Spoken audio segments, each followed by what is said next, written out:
BBC Hooniverse.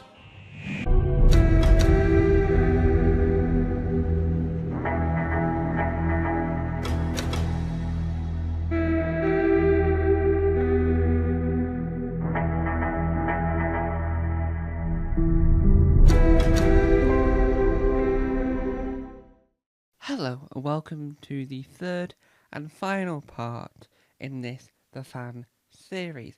Now, we weren't going to do a part 3, but then yesterday I remembered I missed a sector in the fan world. You've got your fan creators that do audio drama, fan films, fan series, right?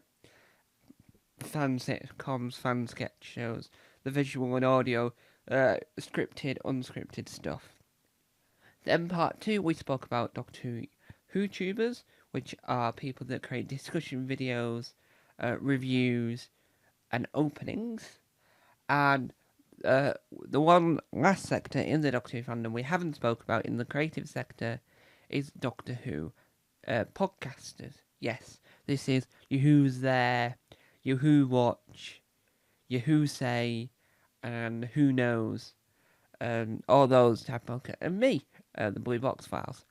And so with those, you get reviews, you get discussions, you get celebrity interviews from people in the world of Doctor Who, whether or not that's Big Finish or the main TV series. You get actors, writers, directors, documentary filmmakers, you get box set artists, you get all sorts, and you can see the variety of Doctor Who podcasts that are available. Sirens of Audio, Who Knew, Who Say, Who La La,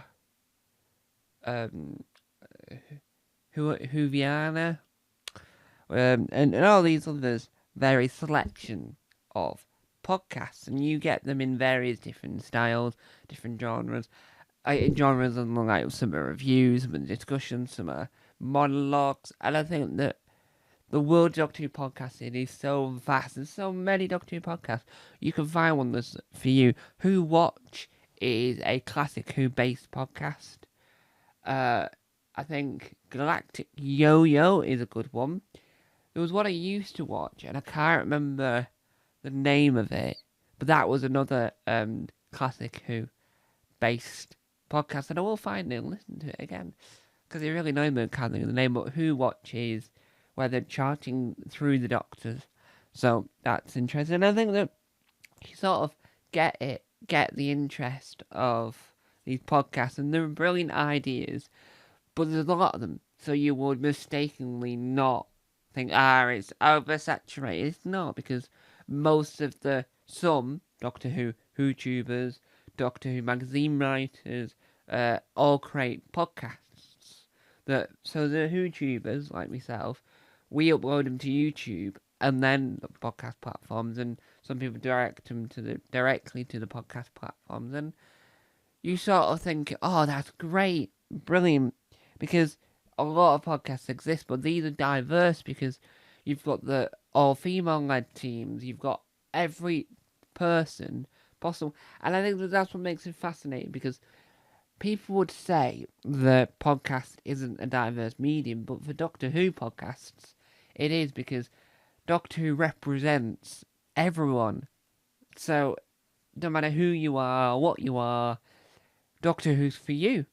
And I think that that's what the podcast scene does really well. The audio-only ones do amazingly, but so does the visual ones by the Doctor Who creators themselves that make stuff on YouTube as WhoTubers. And sometimes Overton Audio's one and TT Production, they're the audio fan dramas. They also have their own podcasts, and sometimes there's crossover because the Spotify uploads podcasts.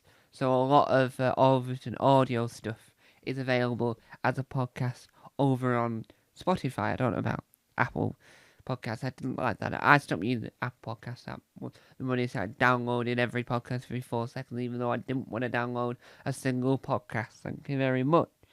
But I think overall, it's a unique and sort of interesting realm to be in, and I think you sort of enjoy this, because some podcasts might, but it's like every podcast, every YouTube channel, and every web series, fan film, fan series, fan audio always has its ups and downs, and I think that's what's good about it. So you might not like a particular Doctor Who podcast, but you might like some others.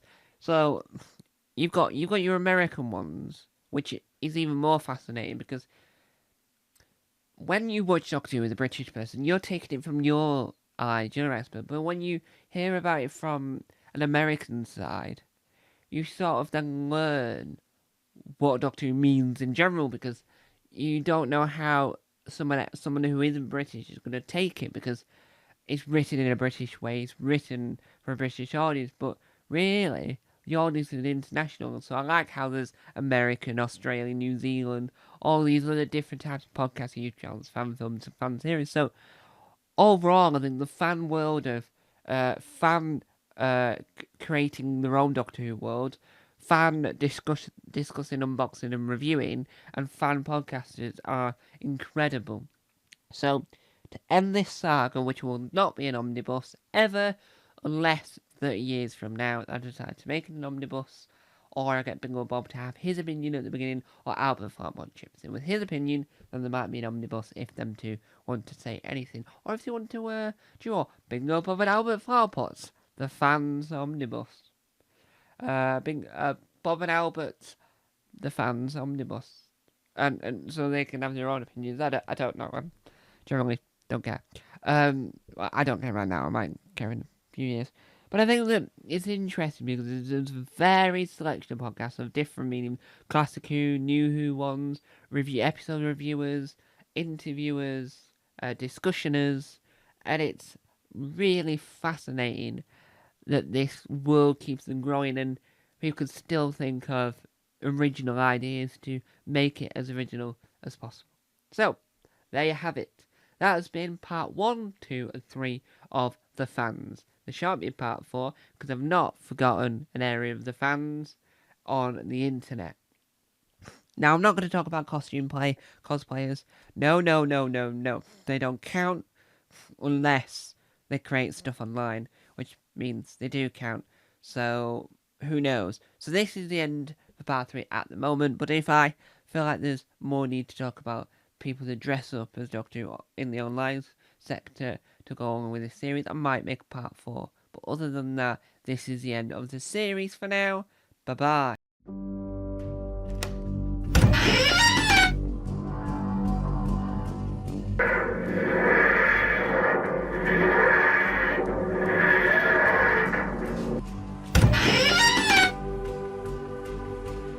Don't forget to subscribe to the official Tom Mason YouTube channel.